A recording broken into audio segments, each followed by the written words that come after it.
آپ ذمہ دار سمجھتے ہیں؟ اور خاص طور پہ جو پالیسی سپیچ ہمارے وزیر اعظم نے پارلیمنٹ کے فلور پہ دی ہے، جس میں اگر میں غلطی نہیں کرتا تو انہوں نے دہشت گردی کی مذمت کرنے کی تو زحمت کی نہیں، عذر خواہی کی ہے، اور وہ بھی طالبان کی ہے.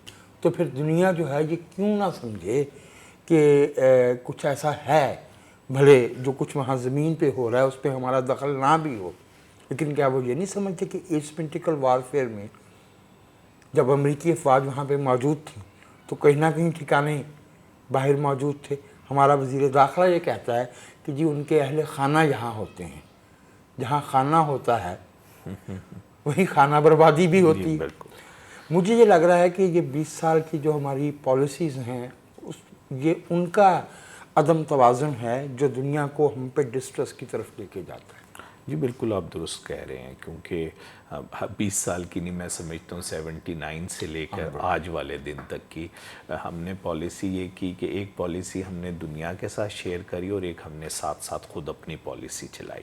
کہا یہ جا رہا ہے کہ موجودہ جو لوگ ہیں وہ سمجھتے ہیں کہ وہ دونوں پالیسیاں غلط تھیں، لیکن بہرحال دنیا اس وقت ہی یہ سمجھتی تھی کہ وہ دونوں پالیسیاں جو ہیں وہ غلط ہیں.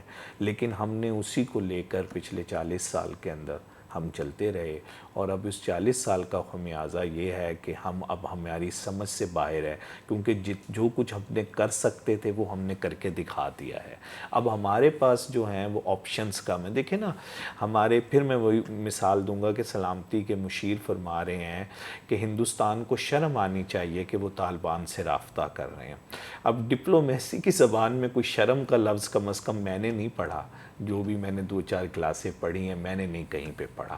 ڈپلومیسی میں ایک لفظ ہے خاموشی، اور پاکستان کی بدقسمتی یہ ہے کہ یہاں کا وزیر خارجہ ہر ہفتے اور اتوار والے دن ملتان میں ایک پنڈورا باکس کھول کر بیٹھ جاتا ہے، اور جو اس کے پھر وزیر اعظم صاحب کا کچھ پتہ نہیں چلتا کہ وہ کون سی بات کدھر کر دیں، وہ ایک دوسرا مسئلہ ہے. تو ہم جو ہیں وہ ایک عجیب سے مخمصے میں پھنس گئے ہیں، اور ہمارا یہ مخمصہ جو ہے مجھے ایسا لگتا ہے کہ یہ ہمارے لیے کافی زیادہ مصیبت کا پیش خیمہ ثابت ہوگا. اور ہم نے یہ دیکھا کہ جب ہم نے طالبان کا اور امریکہ کا معاہدہ کرایا، جو ہم کہہ رہے ہیں کہ ہم نے کرایا ہے، اس کے بعد TTP پاکستان سے ہم نے مذاکرات کیے. طالبان افغانستان نے ہماری مدد کری اور دونوں کو بٹھایا، لیکن بٹھانے کے باوجود جو ہے ہم کسی نتیجے تک نہیں پہنچے. اس کا کیا مطلب ہوا؟ اس کا مطلب یہ ہوا کہ TTP پاکستان وہی تمام کارروائیاں کرنے کے لیے بالکل تیار ہیں جو وہ پہلے کرتے رہے ہیں. اور ہو سکتا ہے کہ موجودہ جو طالبان افغانستان کے ان کی قیادت اس طرح کی نہ ہو جیسے پہلی قیادت تھی، کہ وہ عورتوں کے حوالے سے یا اپنے ہمساؤں کے حوالے سے ہو سکتا ہے بہتر ہوں، لیکن پرابلم یہ ہے کہ ان کے اندر جو مختلف قسم کے خیالات کے لوگ بیٹھے ہوئے ہیں، ان میں سے بہت ساروں کی ضرورت ہے کہ یہ سلسلہ جو ہے نا وہ جاری رہے اور پاکستان کے اندر بھی اس کی آف شوٹس کام کریں. تو یہ اب ایک نیا مسئلہ ہمارے سامنے. ایک اور بڑا مسئلہ ہے کہ نیٹو تو جا رہا ہے، لیکن نیٹو کا ایک ملک جو ہے وہ وہاں کے ایئرپورٹ کی حفاظت کے لیے بیٹھ رہا ہے، ترکی. اور ترکی کے رکنے کا مطلب یہ ہے کہ چین کی پریشانی ہے، کیونکہ چین میں جو مسلمان رہتے ہیں وہ دوسرے نمبر چین سے کے بعد وہاں پر ہی سب سے زیادہ ترکی میں، اور ترکی اور خاص طور پہ طیب اردگان صاحب ان کی حمایت بھی کرتے ہیں. اب چائنا بھی اس دلدل میں پھنسنے کی بات کر رہا ہے. اگر چائنا اس دلدل میں پھنستا ہے تو ایک تو یہ تیسری جنگ شروع ہو جائے گی افغانستان کی، میرے خیال کے سوویت یونین، USA اور اب چائنا. اور اس میں جو سب سے بڑا مسئلہ ہوگا، اس سے پہلے جو دونوں ملک لڑ رہے تھے وہ ہماری قوم بھی یہ سمجھتی تھی کہ وہ ہمارے دوست نہیں ہیں. یہ غلط تھا یا صحیح تھا، لیکن یہ مسئلہ تھا. لیکن چین اور ترکی کے بارے میں ہم من حیث القوم یہ سمجھتے ہیں کہ وہ دونوں ہمارے دوست ہیں. تو ہمارے لیے مزید پریشانی کا جو ہے وہ اضافہ ہو جائے گا کہ ہم کیا کریں گے اور کیا نہیں کریں گے. تو یہ ساری چیزیں جو ہیں یہ مل کر سامنے آ رہی ہیں. اب پولیٹیکل دوستوں کو چاہیے اصل میں اس میں سے رستہ نکالنا. دنیا میں اسٹیبلشمنٹ اس میں سے رستہ نہیں نکالتی. انہوں نے جو میٹنگ کی ہے مجھے اس بات کا خوشی ہے کہ انہوں نے کی ہے، اور میں یہ غالب امکان رکھتا ہوں کہ وہ صرف بتائیں گے نہیں بلکہ جو یہ بتائیں گے اس پر عمل کرنے کی کوشش کریں گے. اگر ایسا ہوا تو شاید پھر کوئی رستے نکلے. اس کے لیے ضروری ہے کہ سیکیورٹی جو اسٹیبلشمنٹ ہے اس کے اپنے ملک کی سیاسی قیادت کے ساتھ نارمل تعلقات. بالکل بالکل. اچھا اب دیکھیے، اشرف غنی اور عبداللہ امریکہ گئے، اور اگر میں غلط نہیں ہوں تو جو بائیڈن صاحب نے ان سے یہ کہا کہ ہم آپ کی سپورٹ کریں گے، ہم کوشش کریں گے کہ آپ کی حکومت کو گرنے سے جہاں تک روکا جا سکے. یہ بھی خبر آئی کہ کہا گیا کہ امریکی فوج واپس آ رہی ہے، امریکہ واپس نہیں آ رہا. اب آپ اس میں دیکھ رہے ہیں کہ یہ کم و بیش پہلے سے طے تھا کہ ترکی اور ایران کا تو، چائنا کا تو آپ نے ذکر کیا، لیکن ایران اور رشیا بھی زیادہ پیچھے نہیں ہوں. جی درست بات ہے. ٹھیک ہے. اور امریکی 20 سال وہاں گزارنے کے بعد لا تعلق تو نہیں ہو جائیں گے. ٹھیک ہے. تو یہ ایک بڑا کالڈرن ہوگا متصادم قوتوں کا. درست بات. ٹھیک ہے. پاکستان کے بارے میں ایک تاثر ہماری خارجہ پالیسی میں یہ بنا کہ ابتدائی طور پہ یہ کہا گیا کہ ہم جو ہے وہ پھر سے ویسٹ کے ساتھ تعلقات کو کچھ بہتر کرنا چاہ رہے ہیں، جو ایلینیشن، ہاسٹیلٹی، جو ایک مخاصمت کی فضا آ گئی تھی اس کو دور کریں گے. لیکن اس کے بعد جو وزیر اعظم صاحب نے پالیسی سپیچ دی، گویا پانی ہی پھیر دیا. آئی ایم ایف نے $6 ارب والا جو معاملہ ہے اس پہ اٹک گئی اپنے شرائط پہ اور کہا کہ جی ہم تو نہیں کرتے ریوائز. درست. کیسے دیکھ رہے ہیں اس میں، اس تناظر میں مہدی صاحب آپ سے خاص طور پہ پوچھنا چاہوں گا کہ پاکستان اور امریکہ کے تعلقات کا مستقبل کیا دیکھ رہے ہیں آپ؟ دیکھیے، پاکستان اور امریکہ کے تعلقات بڑے پیچیدہ سے ہیں، اور بدقسمتی سے بائیڈن صاحب امریکہ کے پہلے صدر ہیں جنہوں نے آج 6 مہینے ہونے کو آ رہے ہیں، انہوں نے جیتنے کے بعد ہمارے وزیر اعظم صاحب کی ٹیلی فون کال بھی ریسیو نہیں کری.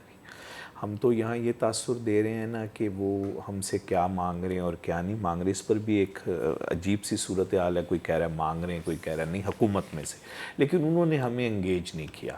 لیکن اس کے مقابلے میں آپ یہ دیکھیے کہ جو ہمارے آرمی چیف ہیں ان کے ساتھ جو ہے وہ مسلسل رابطے کے اندر ہے. اگر آپ ان کی نازب الامور، کیونکہ یہ بھی بڑی دلچسپی سے خالی بات نہیں ہوگی ہمارے ناظرین کے لیے کہ پچھلے 2 سال سے امریکہ کا کوئی سفیر پاکستان میں نہیں. تو نازب الامور جو ہیں، آپ ذرا اگر ان کی پچھلے 2 مہینے کی ایکٹیویٹیز دیکھیں تو صرف نمایاں ایکٹیویٹی ان کی یہی نظر آتی ہیں کہ وہ آرمی چیف سے بار بار مل رہی ہے. اچھا، اسی طرح ہم دیکھتے ہیں کہ جو ان کے نئے وزیر خارجہ اور وزیر دفاع بنے ہیں، وہ دونوں صاحبان بھی اگر بات کر رہے ہیں تو ان سے کر رہے ہیں. تو اس کا مطلب یہ ہوا کہ ایک تو ان کو پولیٹیکل گورنمنٹ کے اوپر زیادہ اعتماد نہیں ہے. اس لیے جو ہم اعتماد سازی کی باتیں کر رہے تھے، یا ہم نے آنے کے ساتھ کہا کہ سی پیک کو 1 سال کے لیے منجمد کر دیا جائے، یا یہ بڑا کرپشن کا گڑھ ہے، تو یہ ثابت ہو گیا کہ یہ سب کچھ کرنے کے باوجود ہمیں ویسٹ نے کوئی خاص وہ نہیں کیا. اب اس کی دوسری مثال یہ ہے کہ یورپی یونین نے آپ کو GSP+ کا جو سٹیٹس دیا ہوا ہے، آپ کے نالج میں ہوگا کہ وہاں اس وقت ڈیبیٹ چل رہی ہے کہ وہ سٹیٹس کو واپس لے لیں. یورپین پارلیمنٹ نے جو قرارداد پاس کی ہے وہ تو بنیادی طور پر اس کا تو ایمفیسس ہی اس پہ ہے، اور جو اس میں انہوں نے شرائط رکھ دی ہیں، کنڈیشنز رکھ دی ہیں، وہ تو پاکستان میں پیراڈائم شفٹ مانگتی ہیں، میڈیا کی آزادی سے لے کے انسانی حقوق تک. پاکستان میں کیونکہ شروع سے جب سے امریکہ سے تعلقات ہیں، اور خاص طور پہ 71 سے یہ تاثر دے دیا گیا ہے کہ امریکہ جو ہے ہمارے ساتھ دوغلی پالیسی کرتا ہے. مثلا ہمیں یہ پڑھا دیا گیا ہے کہ اس کا ایک بحری بیڑا آنا تھا جس نے مشرقی پاکستان کو بچانا تھا. اچھا، وہ یہ دعویٰ کرتے ہیں کہ ہم نے کسی دن نہیں کہا تھا کہ ہمارا کوئی بحری بیڑا آئے گا جو مشرقی پاکستان، لیکن اس وقت سے ایک بد اعتمادی، حتیٰ کہ ہم نے فرسٹ وار جو سوویت یونین کے خلاف تھی وہ فرنٹ لائن کے اوپر جا کر لڑی، لیکن اس کے باوجود جو معاملات تھے وہ ٹھیک نہیں ہو سکے. بلکہ جنرل اسلم بیگ صاحب یہ کہتے تھے کہ جنرل ضیاء الحق صاحب آخری دنوں کے اندر اتنے پریشان ہو گئے تھے، اور جنوری کا وہ ایک واقعہ سناتے ہیں کہ وہ یہ کہتے تھے کہ اب مجھے نہیں چھوڑا جائے گا. مثلا جو مسٹرسٹ تھا وہ اس حد تک بڑھ چکا تھا کہ ان کو اپنی زندگی کا خطرہ پیدا ہو گیا. میرے خیال میں ان کی افادیت ختم ہو گئی تھی. اور جس طرح ہم نے پھر بعد میں مشرف کی دیکھی، لیکن مشرف نے سمجھداری یہ کی کہ اس نے اپنی وردی اتار لی تھی، اس لیے زندہ چلا گیا. تو اس لیے بڑے پیچیدہ تعلقات رہیں گے، اس میں مجھے کوئی خاص ہوپ نظر نہیں آ رہی ہیں تعلقات، لیکن پاکستان اس پوزیشن میں نہیں ہے کہ امریکہ کے ساتھ اپنے تعلقات کو خراب کر لے. اس لیے بہتر یہی ہوگا، جیسے کل شاہد خاقان عباسی صاحب نے بھی کہا ہے، کہ ہم بیلنس کرنے کی کوشش، آیا کہ چھوٹے ملک کے لیے مشکل ہوتا ہے بیلنس کرنا، لیکن ہم پھر بھی یہ کوشش کریں کہ ہمارا کم از کم نقصان کم ہو، اور پاکستان کی سرزمین پر چائنا اور امریکہ کی پروکسی وار شروع نہ ہو جائے، جیسے ہم 30-35 سال سے ہمارے دو برادر اسلامی ملکوں کی پروکسی وار یہاں برداشت کر رہے ہیں. وہ ہم برداشت نہیں، بھگت رہے ہیں. تو ایک نازک سوال آپ سے کرنا چاہ رہا ہوں، کیونکہ آپ کا اسپیشلائزیشن جو ہے سوچ کی، خیالات کی، علم کی، وہ انٹرنیشنل لاء ہے، خارجہ امور ہیں. ایک آواز آئی پاکستان سے کہ Indian presence in Afghanistan is larger than it ought to be. دو ساون ملک ہیں، ہم کس جواز کی بنیاد پہ یہ مطالبہ کر سکتے ہیں کہ کسی ملک کے دوسرے ملک کے ساتھ تعلقات یا اس کی پریزنس یا ان کا تعاون وہ کس سطح پہ ہوگا؟ میں آپ سے سوال کروں. دیکھیے، آپ نے اس کی بڑی آسان سی مثال ہے. دو محلے دار یہ فیصلہ نہیں کر سکتے کہ تیسرے محلے دار سے آپ کا تعلق اچھا ہونا چاہیے یا برا ہونا چاہیے. تو دو ملک جو ہیں، جو خود مختار ملک ہیں، وہ یہ کیسے فیصلہ کر سکتے ہیں کہ کس کا نہیں؟ اور دیکھیے، اب ملک کے معاملات صرف بات نہیں ہو رہی ہے دونوں ملکوں کی، اب تو یہ بات ہو رہی ہے کہ طالبان کا. ہمارے وزیر خارجہ نے کہا ہے کہ شنکر صاحب نے طالبان کے ساتھ ملاقات نہیں کری، اس سے نہیں. اس کا مطلب ہے ملاقات، کیونکہ قطر نے یہ آفیشلی ایکسیپٹ کر لیا کہ تو اب صرف کابل کی حکومت سے ہندوستان کے تعلقات نہیں ہیں، بلکہ اس کے تعلقات دوحہ کے اندر جو لوگ بیٹھے ہوئے ہیں طالبان کو ریپرزینٹ کر رہے ہیں ان سے بھی ہے. ہم اسے نہیں روک سکتے. اور اگر آپ دیکھیں تو 1947 سے لے کر 1975 تک ہمارا یہی پرابلم رہا کہ ہم یہی کہتے رہے کہ انڈیا اور ان کے تعلقات بہت زیادہ ہیں. ہمیں کوشش یہ کرنی چاہیے کہ افغانی ہم پر اعتماد کریں، ہمارے پہ ٹرسٹ کریں، اور جو ہم نے افغانستان کے لیے کیا ہے، جو ہم کہہ رہے ہیں، وہ وہاں پر باقاعدہ بائی کیا جائے. وہاں کا عام آدمی یہ اس سمجھے. وقت وہ بائی نہیں کیا جا رہا. ابھی نہیں لگ رہا. بہت جو ڈسٹرسٹ کا، آؤٹ رائٹ ہاسٹیلٹی کا، نفرت کا، اس کی سطح بہت بالکل بہت اوپر ہے. بالکل. ابھی جو ہمارے صحافی وہاں گئے ہیں وہ کہتے ہیں لوگ گھور کر ہمیں دیکھ رہے تھے، لوگ ہمیں پسند نہیں کر رہے تھے. میں یہ عرض ایک بات ضرور کروں گا سر، کہ ہندوستان، اس میں کوئی شک نہیں کہ ہندوستان سے ہمارے مسائل ہیں، اور وہ ہمارے مسائل کو بڑھانے کی کوشش کرتا ہے. وہ اب یہ ہندوستان یہی کرتا رہے گا. یہ ہمارا کام ہے کہ ہم اپنے مسائل کو کم کریں. ہندوستان یہ کام نہیں کرے گا کہ وہ ہمارے مسائل کو کم کرے. تو ہمیں یہ کرنا ہے، ہماری سیاسی قیادت کو یہ کرنا ہے. اور ہماری سیاسی قیادت نے جب اشرف غنی صاحب کے پہلے الیکشنز ہو رہے تھے تو افغانستان کی سیاسی قیادت اسلام آباد کے دورے پر بالکل آئی گی. اور اس وقت کے وزیر اعظم نے بہت سارے لوگوں کے ساتھ خود ملاقات کری. جو عبداللہ صاحب کے ساتھ ملاقات ہوئی تھی اس میں مجھے موقع ملا تھا کہ میں، تو بہت اوپنلی ہمارے وزیر اعظم نے یہ کہا کہ ہمارا کوئی فیورٹ نہیں ہے اور ہم کسی کے ساتھ نہیں، جو بھی وہاں الیکشن جیتے گا. اور وہ الیکشن کو پوری دنیا نے اور افغانیوں نے یہ کہا کہ افغان مہاجرین کے اندر کسی قسم کی پاکستان نے کوشش نہیں کری. وہ ایک ہی دفعہ ایسا موقع آیا ہے. تو ہمیں بس اس طرف جانا چاہیے. یہ ایک الجھا ہوا معاملہ ہے.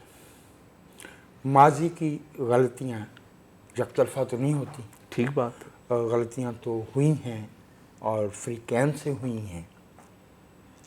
میں آپ سے چاہوں گا کہ آپ پاکستان کے، اب یہ جو آپ نے کہا کہ سیاسی قیادت، اب سیاسی قیادت کو تو ہم نے، جسے وہ روپے کی قدر گرائی جاتی ہے، اس قدر گرا دی کہ ایک ذیلی ادارے کا سربراہ پاکستان آیا اور پاکستان کے وزیر اعظم سے ملے بغیر چلا گیا.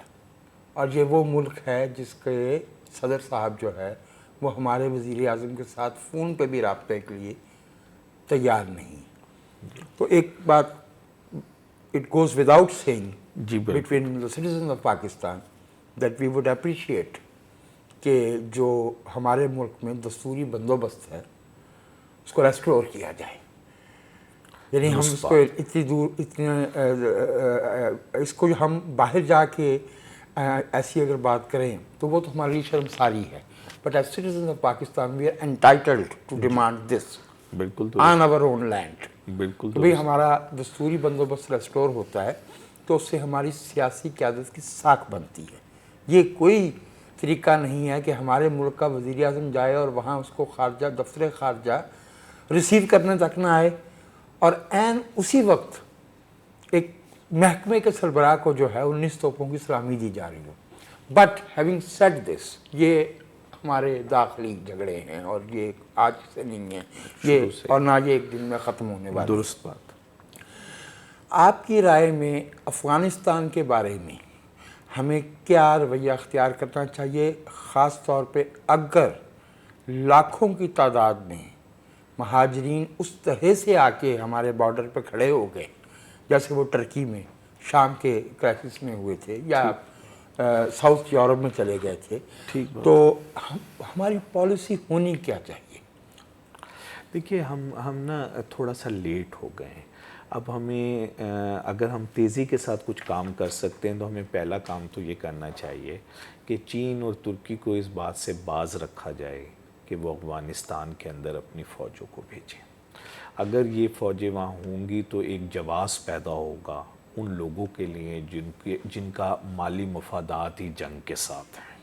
تو ایک کام. دوسرا کام ہمیں یہ کرنا پڑے گا کہ جو بھی ہمارے، کیونکہ فواد چودھری صاحب کہہ رہے ہیں کہ ہمارا رابطہ ہے لیکن ہمارا انفلوئنس نہیں ہے طالبان پہ، تو ہم اپنے رابطے کو بروئے کار لا کر ان کو کنوے کرنے کی کوشش کریں کہ وہ اپنے آپ کو ایک اغوانی کے طور پہ پیش کریں طالبان کے طور، اور اغوانیوں کے ساتھ جو ہے وہ مذاکرات کرائیں، اور اس کے اندر ہم کوشش کریں کہ جو علاقائی پاورز ہیں ہم ان کے ساتھ جو ہے مل کر اس معاملے میں آگے بڑھیں. لیکن اس وقت صورتحال یہ ہے کہ ہم ایک دوسرے کے ساتھ شائع ہیں، ہمیں ایک دوسرے کے اوپر اعتماد نہیں ہے.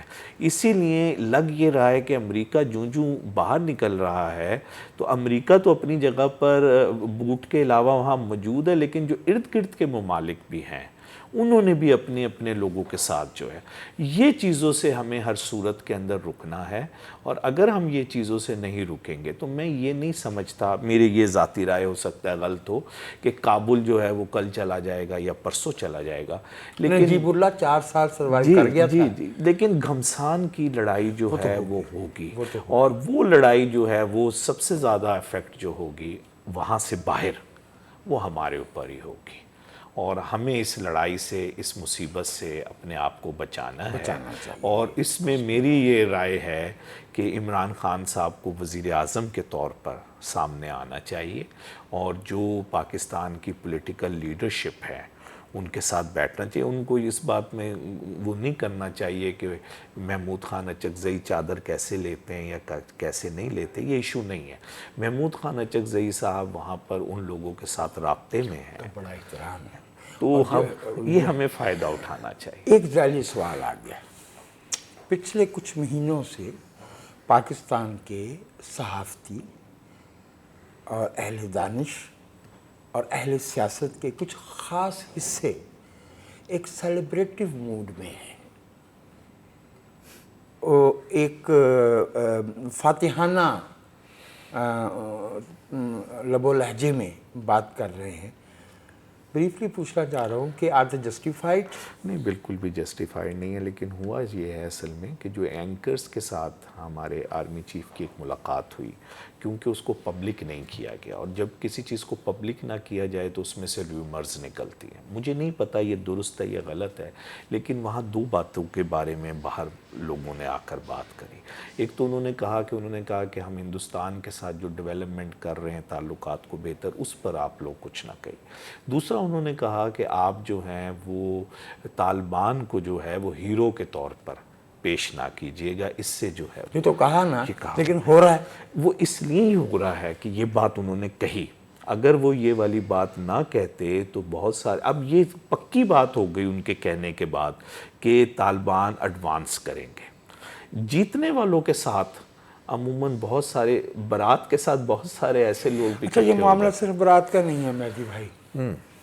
آپ کو یاد ہے 2013 کے آخری مہینے، جی آپ کو 2014 کے وہ ابتدائی مہینے یاد ہیں، ضرب عضب جون میں جی جی سے پہلے کے جو معاملات تھے؟ جی بالکل یاد ہے۔ میری یہ رائے ہے، آئی کین بی رانگ، کہ پاکستان کے اندر ایک ایسا حلقہ انفلوئنشل موجود ہے جسے کسی سرکاری منصبدار کے اس مبینہ تجویز کہ ہیرو بنا کے پیش نہ کیا جائے، اس کی ضرورت نہیں ہے۔ جب ہمارے اپنے ملک کے شہری تھاؤزنڈز بائی دا منتھ مر رہے تھے، تب بھی وہ ان کی عذر خواہی کر جی بالکل کر رہے تھے، اس میں کوئی شک نہیں ہے۔ دیکھیے اس کی بھی وجہ صاحب بہت آسان سی بات ہے، آپ کبھی چیک کریں کہ کتنا تجارت جو ہے وہ ہو رہی ہے ان سارے معاملات کے اندر، اور پیسے کی ڈسٹریبیوشن کہاں کہاں ہو رہی ہے۔ اب وہ اتنا بڑا اس کے اندر لوگوں کا وہ انٹرسٹ تجارت شامل ہو مفادات گیا کی تجارت ہاں انٹرسٹ اتنا زیادہ ڈیولپ ہو گیا ہے کہ جو لوگ اس کے ساتھ جڑے ہوئے ہیں وہ آج کل صبح یہ چاہتے ہیں کہ کابل ختم ہو جائے اور اس کے اوپر جو ہے وہ ان کی حکومت آ جائے۔ تو یہ ایک بڑا ٹٹ فار ٹیٹ والا کھیل چل رہا ہے، تو یہ مسائل ہے اس کی وجہ سے۔ بہت شکریہ محمد مہدی۔ ایک غیر روایتی نوٹ پہ، چونکہ عام طور پہ جب مہمان کا شکریہ ادا کر دیا جاتا ہے تو پھر میزبان کچھ نہیں کہتے، لیکن چونکہ ہمارا معاملہ صرف خارجہ تو نہیں ہے نا، جی درست بات، ہمارے تو زیادہ جھگڑے تو داخلی ہیں، وہیں سے یہ شاخیں پھوٹی ہیں۔ درست بات۔ حیرت کی بات ہے کہ وہ لوگ جو ڈسپائٹ دس سٹیٹڈ ٹھیک سجیسٹن طالبان کو ہیرو بنا کے بھی پیش کر رہے ہیں اور رائے عامہ کو بھی متاثر کر رہے ہیں، وہ اس ملک میں محب وطن کہلاتے ہیں، اور وہ جنہوں نے سخت خطرات کے دوران طالبان کی اور ان کے تصور سیاست کی مزاحمت کی، وہ غدار کہلاتے ہیں۔ میرا خیال ہے کہ اس میں اب کچھ تبدیلی آ رہی ہے۔ محب وطن اب کسی کے کہنے سے لوگ نہیں سمجھتے۔ ابھی ہم نے عثمان کاکڑ صاحب کا جو جنازہ دیکھا اور جس طرح بلوچ علاقے سے ان کا جنازہ گزرا، اب کچھ صورتحال میں کچھ تبدیلی ہے۔ جس طرح ہم نے دیکھا کہ پنجاب سے بھی ان کے حوالے سے بات ہوئی، میں یہ بحث نہیں کر رہا کہ ان کی موت کیسے ہوئی کیسے نہیں ہوئی، لیکن یہ بات ہوئی کہ وہ ایک ایسا آدمی تھا جو قوم پرستی کی یا اپنے جو حقوق ہیں یا جو مسائل ہیں ان کے حل کرنے کی بات کرتا تھا۔ تو اس بنیاد پر آپ کیسے کہہ سکتے ہیں وہ غدار غدار ہے؟ تو اس لیے یہ سب کر بہت شکریہ آپ کا۔ قوم پرستی غداری نہیں ہے، نہیں، یہ وطن دوستی کا ایک نشان ہے۔ بالکل صحیح بات، بہت شکریہ، بہت شکریہ آپ۔ Such a pleasure, and let me tell you sir, you are over first guest at ہم sir. Thank you very much Wajahat Masood sahib اور ہول ٹیم سر، بہت تھینک یو سر۔